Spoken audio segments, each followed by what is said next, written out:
Most people think wealthy Indiana and they picture a sprawling cornfield with one very expensive tractor. But if you've been looking at relocating to the Indy area, you've heard the name Carmel. Just kidding, we call it Carmel.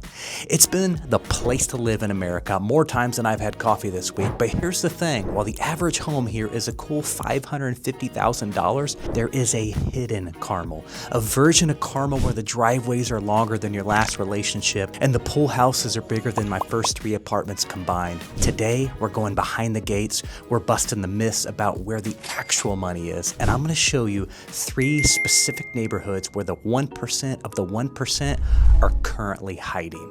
First, we have to clear some things up. In Carmel, wealth comes in 2 flavors. Look at me and don't look at me. If you want the look at me wealth, you go to the village of West Clay. This place is a masterclass of new urbanism. It's got a median sales price pushing $1 million, but the real money is in the estates on the outskirts. This is where you live if you want to walk to a French bistro and have your neighbors see your new Porsche. It's beautiful, it's manicured, and it's very deliberate. Hey guys, it's Craig. As much as I love making these videos, there is one thing I love more, and that is helping families and people from all over the United States make their move to my hometown, Indianapolis. I have helped countless families make this move, so whether you're coming out next week, next month, or even next year, don't hesitate to reach out. My contact information is right here on the screen and linked in the description in case you missed the on-screen pop-up. I look forward to helping you and your family make the move to Indianapolis. But if you're old money, the CEOs, the athletes, the people who own the companies that make the things you buy at Target, you aren't living where people can see your breakfast through the window. You're headed west, specifically towards Crooked Stick. Crooked Stick is the OG of Carmel luxury. It's built around a world-class peat dye golf course. This isn't your typical suburban subdivision. There are no cookie cutter houses here.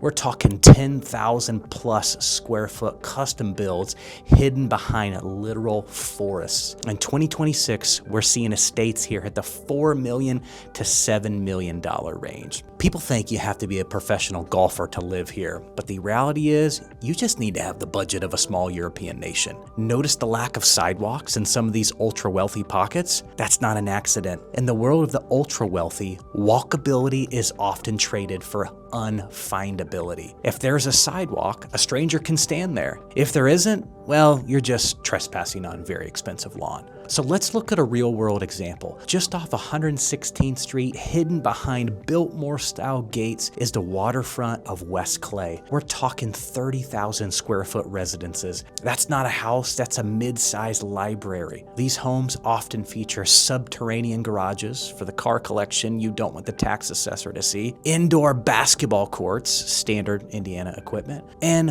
wellness wings, not gyms, wellness wings. In 2026, a simple gym doesn't cut it. Ultra wealthy in Carmel are currently obsessed with biophilic design, indoor gardens, oxygen-enriched bedrooms, and cold plunge pools that cost more than a Honda Civic. If you are relocating here, don't make the classic mistake of thinking every expensive house is in a wealthy neighborhood. So you'll see a $2 million house sitting right next to a busy artery like 146th or 116th Street. Sure, it's a mansion, but the ultra wealthy value quiet. If I can hear a semi-truck from your primary suite, you've been Carmel fished. Ignoring the border areas. Some of the most exclusive addresses aren't actually in the Carmel city limits. They're in the unincorporated pockets like Williams Creek or the edges of Zionsville. If the address says Indianapolis, but the house looks like a castle, you have found the quiet money. Thinking about relocating to Indianapolis? Well, I have just the thing for you. My team and I have actually taken the time to create the ultimate relocation guide, which is meant to save you hours and hours of research. And I've linked it down below from the top employers, the best hospitals, and a boatload of other things that you need to know before making the move. The best part is that this guide is 100% free. You heard me, 100% free. Just click the link in the description or the top pinned comment Hope this helps. So why should you care about where the ultra wealthy live if you're just looking for a nice 4-bedroom in a good school district? Well, because in Carmel, wealth dictates the amenities. The reason Carmel has the best parks, the 150 plus roundabouts, and a downtown that looks like a Disney movie set is because of its tax base. When the ultra wealthy move west, the high-end retail, the private security, and the infrastructure follow. So if you're moving here, you're buying into an ecosystem. Whether you're in a $500,000 condo or a $5 million estate, you're breathing the same rated #1 air. Carmel is a weird, wonderful, wildly expensive place if you know where to look. It's a city where a starter home has a granite-topped laundry room and the local mayor is treated like a literal king.